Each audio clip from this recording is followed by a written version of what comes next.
Kasama pa rin po natin si Charisse at Betong. Anong pipiliin nyo? Halik ni Judas o halik ng isang basher? Baka basher na Ako lang. rin po, basher. Talaga, oo. Kasi mako-convert mo pa yung Oo, basher pati eh. makakausap mo siya eh. Baka maunawaan ka pa, pero yung Judas na talaga yun. Agree kayo doon. Pero pumapatol talaga kayo sa basher. Sinong pumapatol sa basher? Pumapatol ka, Bet? Kwento. Hindi, depende po sa sitwasyon. Yung pagkakataon, yung sitwasyon na talagang hindi mo na mapigilan. During All Out Sundays po yun before, so lahat po kami parang shoot from home, parang ganun. So merong isang segment na tagang ayaw na ayaw nung isa. Tapos parang sinabi niya, wala kang kwenta, hindi ka nakakatulong. Ah, ito nanonood? Nanonood po siya. Okay. Sinabi niya tagay, wala kang kwenta, hindi ka nakakatulong sa ratings lang, wala kang karapatan sa AOS, parang ganun. So ako parang, gutom po ako nun eh. Yung wala akong makain ng mga panahon na yun. So sabi ko, tinawagan ko sa Instagram, sa IG, kasi pwede niyang tawagan eh. Ngayon alam na nila. Babash ka nila para Tapos tawagan mo Tumawag sila. ka? Tumawag ako taga Tito And then? Boy. Sasabi ko, ako salamat sa comment mo pero tinatanggap ko yung comment mo pero tanggapin mo rin yung comment ko. Sabi ko, trabaho lang to. Ginagawa lang namin to kasi work to eh at kailangan namin magkaroon ng income. Ano sabi niya? Kung di mo gusto, sabi ko, may choice ka na wag manood. Ilipat mo yung channel mo. Sabi niya, wala kasing kwenta. Ay, yan yung sagot niya sa'yo. Oo, pati phone niya, wala kasing kwenta kinakasagot. Talaga? Hindi, live na ito na nag-uusap eh. Nag-usap kami Tinawagan talaga mo. na sa yun. IG. Sabi Doon ko, mismo.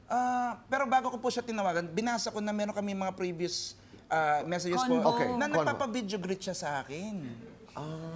So sabi ko, okay. para dun sa anak niya, so sabi ko, akala ko pa mabait ka, nagpapa-video greet ka pa sa akin dati. Ano nangyari sa'yo? Sabi niya, pasensya ka na din. Bigla siyang, Bumaba. Bakit nga, no? Pasensya ka na din dahil dahil nakapagsabi siya ng ganun. Sabi ko kasi, akala ko kasi mabait ka. Sabi ko gano'n sa kanya. Masama pala ugali. inulit mo yan. Pero nagsabi naman siya, pasensya ka na.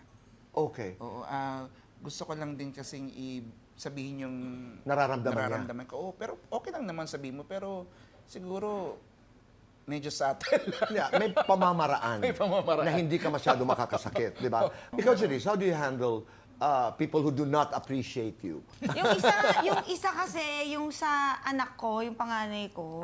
So, meron siyang sinabi about my panganay. Doon ako parang kasi pag anak mo na eh, di ba? Oo, iba. Isa yon, sumagot, tinignan ko muna yung, hindi po talaga ako sumasagot, dinidelete ko na lang. Kasi ang gusto ko, kung mapansin niyo po, sa mga social media pages ko, katatawanan lang, Yes. happy lang, kasi the world is already like that. So, Chaotic, pagpunta oo. kayo dito, happy tayo. So, pag Happy may vibes. nega comments, binubura ko na lang kasi kapag binasa mo lang yun kahit hindi ikaw yung binabash, mas ano yun eh, mayroong awkward feeling na, Right. ano ba yun? Yung ganon, it affects you eh. So I just delete. Pero pag mga tungkol sa anak ko, sa pamilya ko, yun ang may isang beses, tinignan ko yung profile nung nag-comment. Tapos bagong panganak din siya. Tapos sabi ko, God bless your child, gano'n. Kasi ang ibig ko lang sabihin doon, kailangan positive ka eh. Pag nagkaanak ka, alam ko mahirap. Pero dapat, you can be as positive as you can.